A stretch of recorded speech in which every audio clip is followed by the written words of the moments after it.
brother died from alcohol. The doctor said that if he wasn't drunk, he wouldn't have died. After his death, my family, they drank more than they used to. My dad went to pubs even more, then met a 15-year-old girl.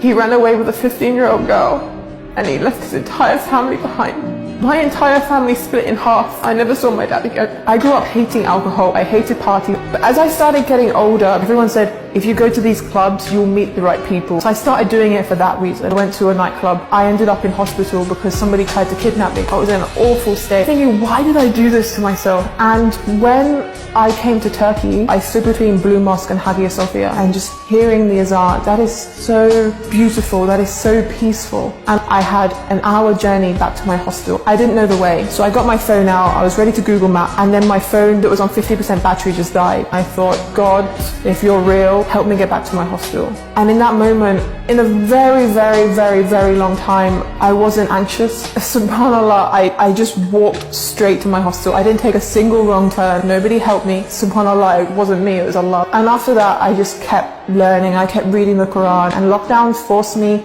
in my house. And I still wasn't planning on becoming Muslim. I actually started praying. And by doing that, my days were becoming so much more productive, because I would plan between Fajr and Zuhr. I would do this, and this. And then Ramadan came. I started doing Ramadan. I was fasting, I was praying, and between that, I was just learning about Islam. That was all I was doing with my time. Nothing in my life has given me this feeling. And because of that feeling, that's when I started taking it seriously. And I started going, this is from God, because only God can give me that contentment. I cried the entire night I became Muslim. I did it over and over again because I was worried that I was doing it wrong.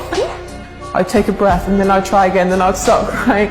So I did my Shahada technically multiple times. The feeling was like I'd found my purpose. When you're a non-Muslim, you have nothing to focus on, but then all of a sudden we're given guidelines to follow, and then the goal becomes clearer. You know where you're going, why you're going there, what you're going to get at the end of it, and that's Jannah, inshallah. And that goal towards Jannah is such an easier life to live than a life of not knowing where you're going.